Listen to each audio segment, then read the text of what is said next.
Hello friends. तो last video में हमने शुरू किया था the schedule caste and schedule tribe prevention of atrocity act के बारे में पढ़ना, ठीक है। और उसमें हमने पार्ट 1 में सबसे पहले जो उसका शॉर्ट टाइटल है और उसका जो नाम है वो पढ़ा था। फिर उसके बाद हमने डेफिनेशन पढ़ा था सेक्शन 2 में, ठीक है, एट्रोसिटी का डेफिनेशन क्या है। और चैप्टर 2 के अंतर्गत जो सेक्शन 3 है उसमें फिर हमने पनिशमेंट्स, कौन कौन से ऑफेंसेस है और उसके क्या क्या पनिशमेंट्स है उसके बारे में हमने डिटेल में पढ़ा था। अगर आपने वीडियो नहीं देखा है तो लास्ट वीडियो आप देख सकते हैं, सेम यूट्यूब चैनल पर आपको मिल जाएगा। हमने उसमें डेफिनेशन ऑफ जितने भी एट्रोसिटी है वहाँ तक हमने कंप्लीट किया था। अब हम शुरू करेंगे इस पार्ट 2 में सेक्शन 4 से। सेक्शन 4 में है punishment for the neglect of duties. अब देखिए, इसमें ये कहा गया कि कोई भी अगर पब्लिक सर्वेंट जो गवर्नमेंट ऑफिशियल्स है और वो नहीं है किसी शेड्यूल कास्ट और शेड्यूल ट्राइब कम्युनिटी से एंड विलफुली मतलब नेग्लेक्ट करता है, विलफुली नेग्लेक्ट की ड्यूटी जो कि उसको परफॉर्म करनी है under this act, shall also be punishable with the imprisonment for a term of not less than 6। तो मिनिमम जो इसमें पनिशमेंट है वो 6 मंथ्स का है, ठीक है। तो इसमें वैसे गवर्नमेंट ऑफिशियल्स जो अपना काम अच्छे से नहीं कर रहे हैं उनके लिए भी पनिशमेंट का प्रोविजंस है, ठीक है। उनको 6 मंथ मिनिमम है और 1 साल मैक्सिमम हो सकता है, which can go till 1 year, ठीक है। अब हम सेक्शन 5 को देखते हैं। सेक्शन 5 में क्या है, इनहांस्ड पनिशमेंट फॉर सब्सिक्वेंट, अगर बार बार वो ऑफेंस करते हैं, ठीक है, तो उनमें क्या है, whoever having already been convicted for offense under this chapter is convicted for the second offense, ठीक है, और any offence subsequent to the second offence, 2 या 2 से अधिक कोई भी अगर ऑफेंस करते हैं तो उनका जो पनिशमेंट होगा shall not be less than 1 year, तो मिनिमम होगा, इससे कम तो होना ही नहीं है। और वो एक्सटेंड हो सकता है, वो और भी ज़्यादा हो सकता है, विच में extend of punishment provided for that offence more than 1 year भी हो सकता है अगर कोई हैबिचुअल ऑफेंडर है। सिमिलरली हम सेक्शन 6 को देखते हैं। अब देखते हैं कुछ जो सर्टेन प्रोविजंस है जो आईपीसी इंडियन पिनल कोड का, वो कैसे एप्लीकेबल होता है इस पर्टिकुलर पीओ एक्ट में, ठीक है। देखिए, subject to the other provisions of this act, the provisions of section 34, chapter 3, chapter 4, chapter 5, chapter 5A, section 149, chapter 13 of IPC shall so far as may be applied for the purpose of this act as they apply for the purpose of IPC। तो जो Indian penal code में जो ये particular sections हैं उसमें जो provisions हैं वो सब इस पर्टिकुलर पीओ एक्ट में भी एप्लीकेबल होगा, ठीक है। अब हम चैप्टर सेक्शन 7 में देखते हैं for feature of property of certain person. अगर कोई पर्टिकुलर पर्सन जो पीओ एक्ट के अंदर ऑफेंस करता है तो उसमें उसकी प्रॉपर्टीज वगैरह का कॉन्फिस्केट करने का क्या प्रोविजंस है, उनको कब्जा करने का क्या प्रोविजंस है, देखते हैं। कोई भी एक पर्सन जो इस पर्टिकुलर ऑफेंस में पनिश हुआ है उसको special court in addition to rewarding any punishment, जो पनिशमेंट मिला वो तो है ही, उसके एड ऑन में क्या है, by order in writing declare any property जो मूवेबल है या इमूवेबल है या दोनों उस पर्टिकुलर पर्सन को बिलोंग करता है और वो पर्सन ने यूज किया है, that person has used for the commission of that offence. Suppose किसी ने अपने प्रॉपर्टी, सपोज अपने घर पे या अपने किसी जमीन पे, एग्री फार्म लैंड पे या कहीं भी कोई भी जो ये पर्टिकुलर पीओ एक्ट के अंतर्गत जो एट्रोसिटी आती है वो कमिट किया है, तो उसका जो जमीन है, गाड़ी में किया या कहीं भी, तो वो या तो मूवेबल या इमूवेबल प्रॉपर्टी वो सब जो स्पेशल कोर्ट है इन राइटिंग फॉरफिट कर सकती है, मतलब कब्जे कर सकती है, उस पर लॉक लगा सकती है, जो भी कह लीजिए। उसका पार्ट 2 में क्या है, where any person is accused of the offence under this chapter shall be open to special court trying him to pass an order that all any other property movable immovable both belonging to himself during the period of such trial be attached। अब देखिए, जहाँ पे crime किया वो तो है, उसके अलावा भी अगर स्पेशल कोर्ट को लगता है कि उसकी प्रॉपर्टी को अटैच करनी है तो वो भी हो सकती है, ठीक है, जब तक कि वो सच ट्रायल कन्विक्शन में नहीं बदल जाता है, ठीक है। तो या तो आप किसी पर्टिकुलर जगह पे जो मूवेबल है, गाड़ी हो गया, या इमूवेबल है जमीन आपका घर, वहाँ पे पीओ एक्ट का इन्वोक होता है तो आपकी जमीन अगर स्पेशल कोर्ट चाहे अटैच कर सकती है। उसके अलावा भी अगर स्पेशल कोर्ट को लगता है कि आपकी जो मूवेबल इमूवेबल प्रॉपर्टी है उसको अटैच करना है तो वो आपको अटैच कर सकती है, ठीक है। अब देखते हैं सेक्शन 8 देखते हैं, प्रिजम्पशंस एज एन ऑफेंसेस। देखिए, प्रिजम्पशंस अगर किसी भी, आप देखते हैं इसमें क्या, अगर किसी भी अथॉरिटी को ऐसा लग गया कि आप कोई ऑफेंस कमिट करने जा रहे हैं, करने वाले हैं, तो इसमें प्रिवेंटिव स्टेप्स भी है, ठीक है। प्रिवेंटिव स्टेप में क्या है, in a prosecution of an offence under this chapter if it is prove that the accused render any financial assistance to any person accused or reasonably suspected of committing an offence under this chapter, the special court shall presume unless the contrary is proved that such person had abetted the offence. अब मान के चलिए कोई एक आदमी किसी दूसरे आदमी को पैसे देता है और उससे वो क्या कहते हैं ऑफेंस कमिट करवाता है, तो कोर्ट ये मानेगी कि जो पर्टिकुलर आदमी जिसने पैसे दिए हैं, ठीक है, अगर सपोज पर्सन ए है, इसने कह सकते हैं पर्सन बी इसको पैसे दिए, ठीक है, और इससे क्या किया, कमिट करवाया क्राइम। अच्छा, इसमें एक ये भी क्लॉज है कि सपोज पर्सन बी अगर SC/ST का भी है और वो क्राइम करता है, लेकिन इन्वोक करवाया पर्सन 1 ने, मतलब प्रोवोक किया पर्सन 1 ने, तो person 1 will also be liable कि he will be booked under the POA act, ठीक है।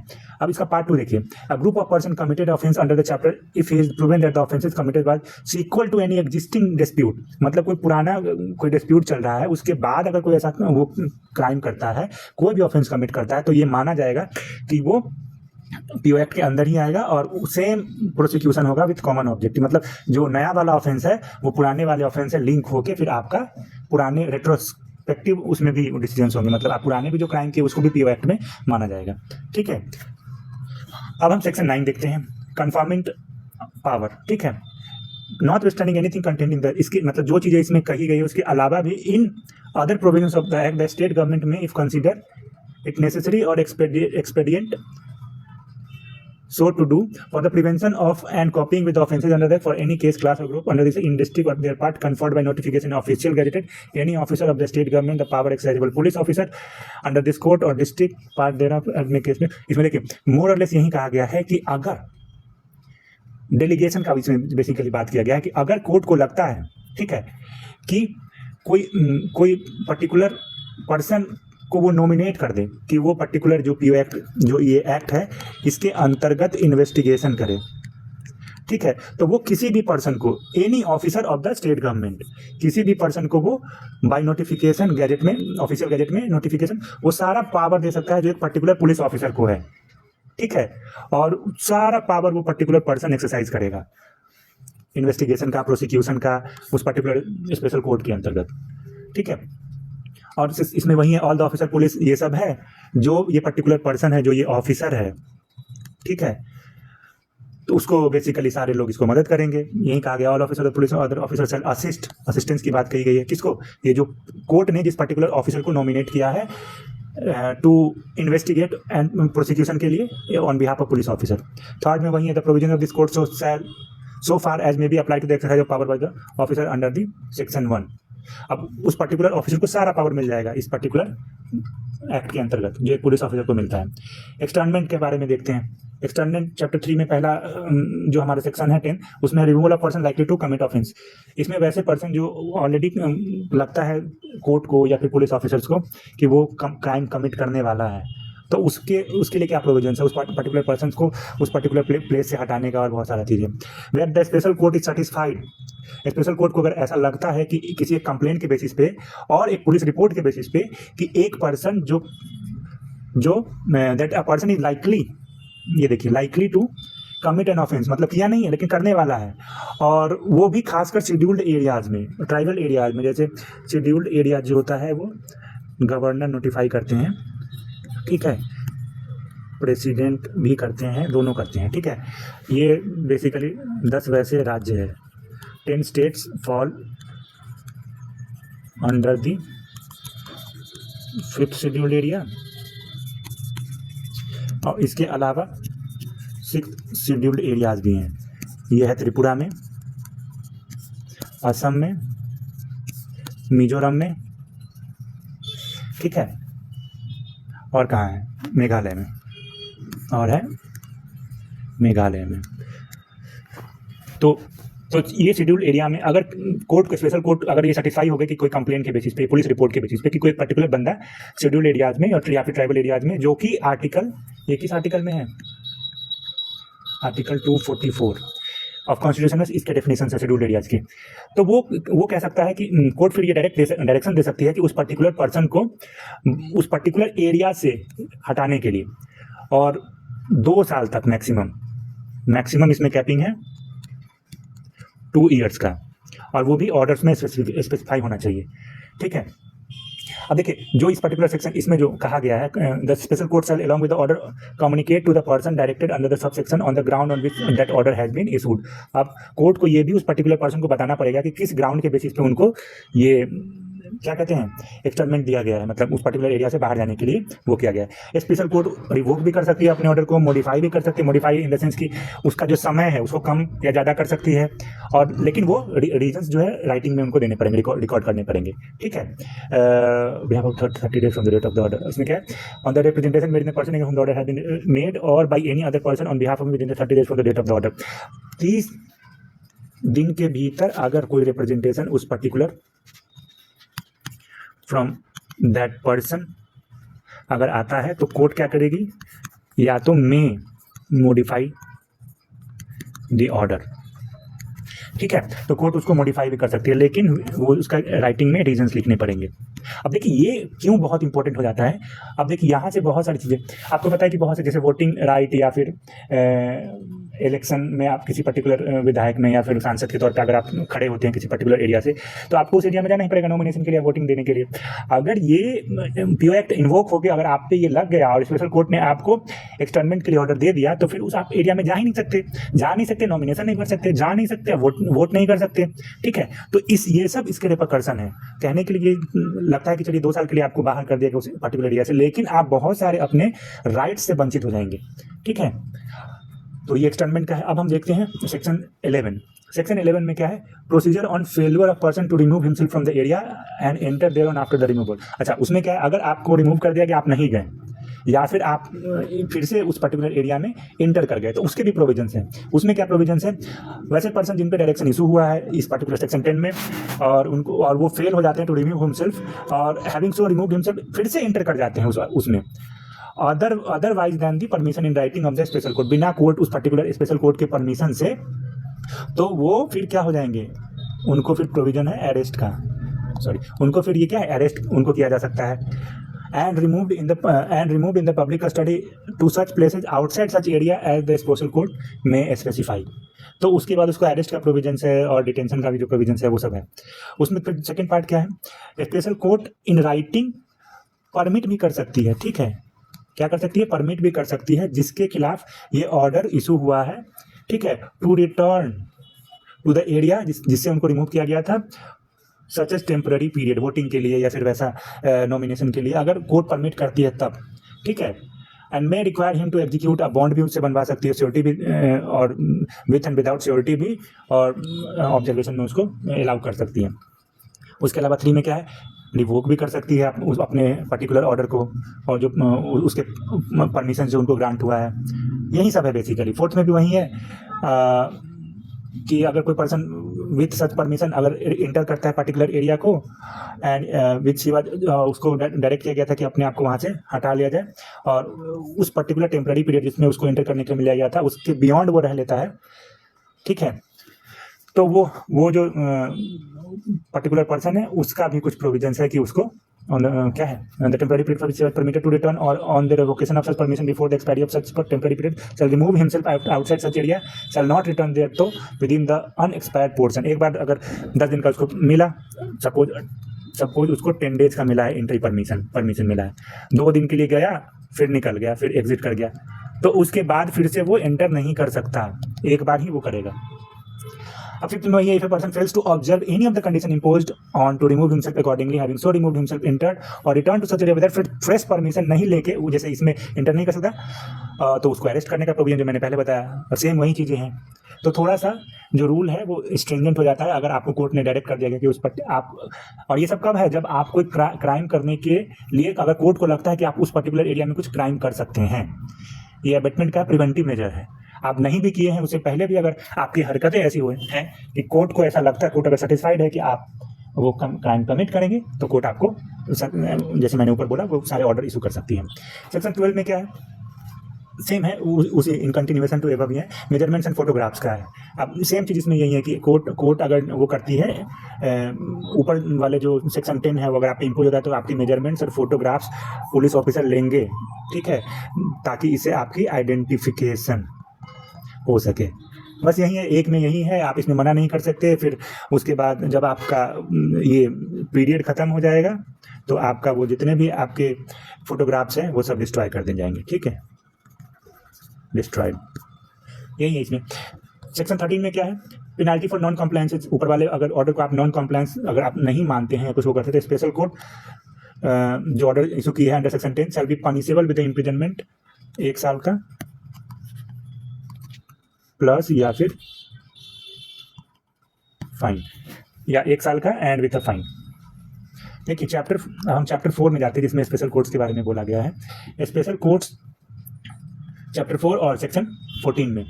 अच्छा, स्पीडी ट्रायल के लिए, क्योंकि केसेस बहुत पेंडिंग रहते हैं, स्पीडी ट्रायल के लिए the state government shall within concurrence of the chief justice of high court, chief justice of high court के साथ कंकरेंस होके स्टेट गवर्नमेंट एक ऑफिशियल गैजेट निकाले और जिसमें हर डिस्ट्रिक्ट को एक district of the court of session to be special court, और उसमें पीओ एक्ट का डिस्पोजल हो। सिमिलरली सेक्शन 15 में भी स्पेशल पब्लिक प्रोसिक्यूटर का है, ठीक है।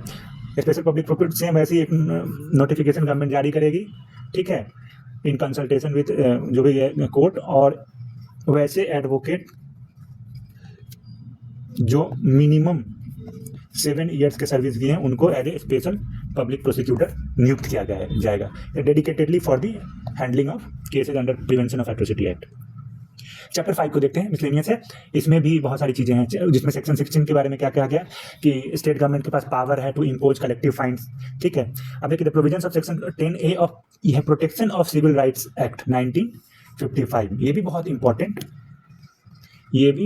ही इंपॉर्टेंट एक्ट है। बेसिकली जो प्रिवेंशन ऑफ एट्रोसिटी एक्ट है, इसी से इसका सोल डराइव है।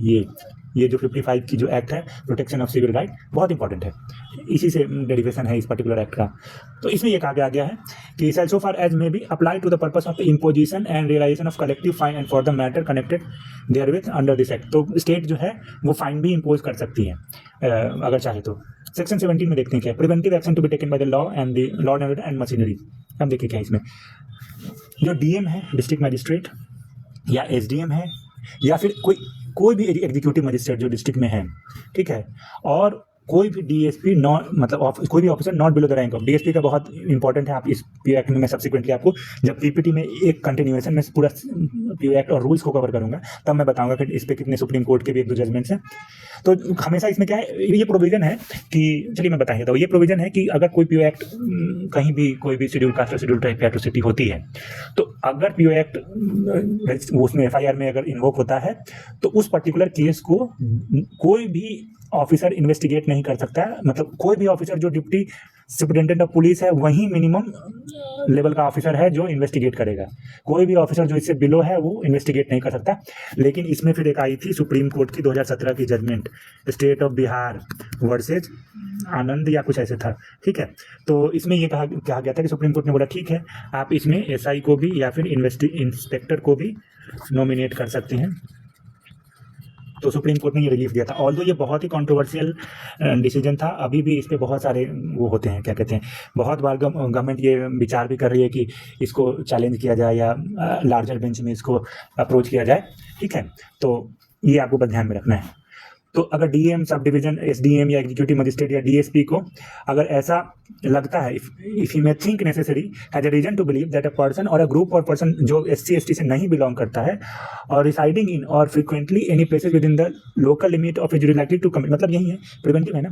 तो जो शेड्यूल कास्ट और शेड्यूल ट्राइब से बिलोंग नहीं कर सकता, नहीं करता है और बार बार विजिट करता है, डिसाइड करता है और उससे ऐसा लगता है कि वो ये पर्टिकुलर जो क्राइम है वो कमिट करेगा, तो उस पर्टिकुलर एरिया को वो एक नोटिफाई कर सकता है कि the area to be prone to the atrocity, ठीक है, और take necessary action for keeping the peace. तो बेसिकली ये प्रिवेंटिव मेजर्स ही हैं।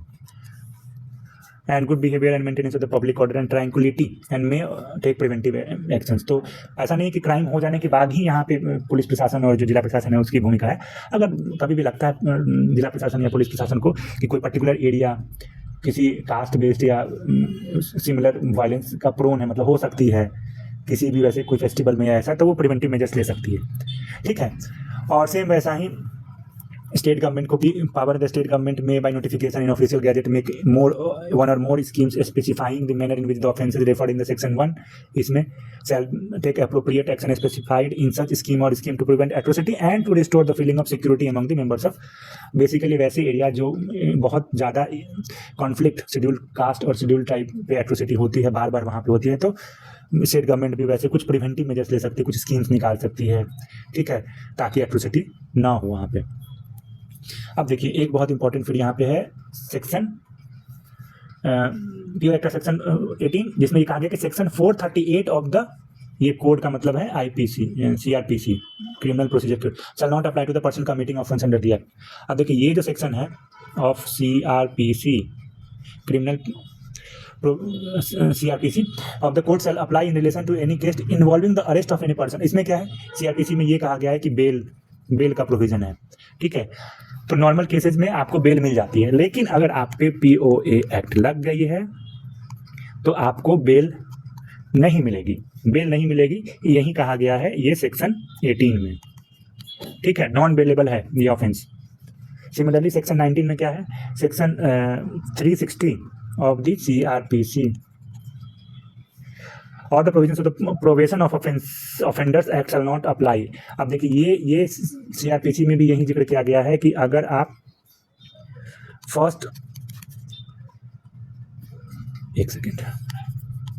If you are first time offender, तो जनरली क्या होता है, कोर्ट नॉर्मल केसेस में आपको बेल दे देती है या फिर आपको एक छोड़ देती है कि चलिए ठीक है ऑब्जर्वेशन में रख के, लेकिन वो भी सेक्शन यहाँ पे अप्लाई नहीं होता है। आपको क्या है, the provisions of the code the provisions of section 360 of the code and the provisions of the probation of offenders act 1958 shall not apply to any person above the age of 18 years who is found guilty of having committed an offence under this act. तो ये भी देख लीजिए।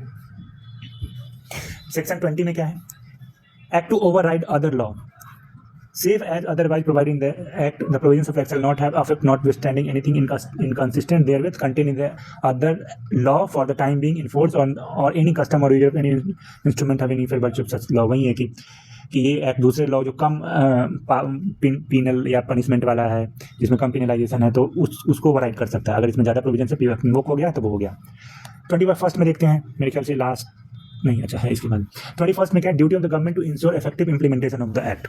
अब क्या है, state government को ये बोला गया है कि shall take such measures as be necessary for the effective implementation of the act, ठीक है, in particular and without prejudice to the generality of the foregoing provisions. उसमें मेजर्स जो इंक्लूड किया जा सकता है, गौर से देखिएगा, ये इंपॉर्टेंट है। लीगल एड, एक सेकेंड, तो इसमें पहला प्रोविजन क्या है, लीगल एड प्रोवाइड करना, ठीक है। दूसरा क्या है, travelling and maintenance expenses to the witnesses, जो गवाह है उसको क्या देना, मेंटेनेंस, मतलब मेंटेनेंस का जो पैसा है, ट्रैवलिंग का जो पैसा है, ठीक है, including the victim of the atrocity, जब इन्वेस्टिगेशन चले और ट्रायल चले उस पर्टिकुलर केस में, ठीक है। Economic and social rehabilitation of the victims, ठीक है। उसके अलावा the appointment of officer for initiating or exercising supervision over the prosecutions for the contravention of provisions of the act, committee set up करना state government के level पे। उसके अलावा भी इसमें है डिस्ट्रिक्ट लेवल पे, सब डिवीजन लेवल पे, ये सारी monitoring, vigilance and monitoring committee, SLVC, state level vigilance and monitoring committee, इसका चेयर करते हैं चीफ मिनिस्टर उस पर्टिकुलर स्टेट के, ठीक है। सिमिलरली आपको periodic survey of the working of the provisions of the act, बार बार आपको सर्वे भी करना है कि किसकी इफेक्टिव कन्विक्शन क्या है, सबको ये जो प्रोविजंस है वो अच्छे से मिल रहे हैं या नहीं, जो लीगल एड है, मेंटेनेंस एक्सपेंसेज है, ठीक है। Identification of the area where member of schedule caste and schedule tribes are likely to be subjected to atrocity, same वही प्रिवेंटिव मेजर्स के तौर पे, यही सब इसमें बेसिकली है। और उसके अलावा देखिए इसमें एक और है, the central government shell every year place on the table of each house of the parliament a report on the measurement taken by itself and the state government in pursuance of the provisions of the section of POA। तो इसमें हर साल every yearly report देनी है, किसको, state को and centre को, और ये दोनों कहाँ पे हो जाएगा, पार्लियामेंट में ले होगा ये रिपोर्ट, तो इसमें आप झूठे कमिटमेंट भी नहीं कर सकते। अब देखिए सेक्शन 22 के में कहा गया, protection of action taken in good faith. No suit, protection or other legal proceedings shall lie against the central government or against the state government or any officer or authority of the government or any other person for anything which is in good faith done or intended to be done under this act। ठीक है, तो वही है कि कोई अच्छे काम करता है तो उसको प्रोसीडिंग्स और ये सब नहीं होना चाहिए सेंट्रल और स्टेट गवर्नमेंट को जो। अच्छा, इसमें क्या है, सेक्शन लास्ट जो है 23, उसमें पावर्स टू मेक रूल। अब क्या, central government by notification in official gazette make rules for carrying out the purpose of this act. कोई भी रूल, अच्छा सेकंड में क्या, every rule made under this act shall be laid as soon as may be after it is made before each house of the parliament while in session for a total period of 30 days which may be comprised in one session or 2 or more successive session, and if before the expiry of such session immediately follow the session or the successive session there both houses making modification rule। Basically वही है कि जब भी आप कोई नया rules अगर इस एक्ट के अंतर्गत गवर्नमेंट बनाती है तो उसको इमीडिएटली क्या करना है, दोनों पार्लियामेंट में ले करना है। वही है, तो मोरलेस आपको इसमें पता चल गया एक्ट में कि क्या क्या प्रोविजंस है, कितने स्ट्रिंजेंट प्रोविजंस है अगर किसी भी पर्सन पे पीओ एक्ट इन्वोक हो जाता है। अब सब्सिक्वेंटली हम इसमें क्या करेंगे, एक प्रेजेंटेशन से पूरे को समराइज करेंगे ताकि आपको भी एक कंटिन्यूटी में मिल जाए। उसके अलावा एक हम ये पीओए, ये तो एक्ट है, इसके रूल्स बने थे, POA prevention of atrocity rules 1995 का। उसमें क्या है, उसमें अच्छी अच्छी चीज़ें हैं जैसे कि रिलीफ मेजर्स क्या होंगे, मतलब कितने अमाउंट मिलेगा, कौन से अमाउंट ऑन ईच एट्रोसिटीज़, सारे जितने भी एट्रोसिटी हैं उस पर अमाउंट्स है, मतलब रिलीफ मेजर्स के तौर पे, और उसके इंस्टॉलमेंट का शेड्यूल भी है। तो वो आपके लिए बहुत इंपॉर्टेंट रहेगा। होपफुली वीडियो बहुत लंबा हो गया, 30 मिनट से ज़्यादा का। होपफुली मुझे लगता है कि ये जितना भी आपने the schedule caste and schedule tribe prevention of atrocity act को समझा, होपफुली आपके लिए बहुत बेनिफिशियल होगा। और मुझे लगता है कि बेयर एक्ट के से पढ़ने से आपको ये आइडिया लग जाता है कि you have read this act in totality, आपने कुछ भी मिस नहीं किया। ठीक है, तो होपफुली आपको अच्छा लगा होगा। इस वीडियो को यहीं पे ख़त्म करते हैं। Thank you so much for watching.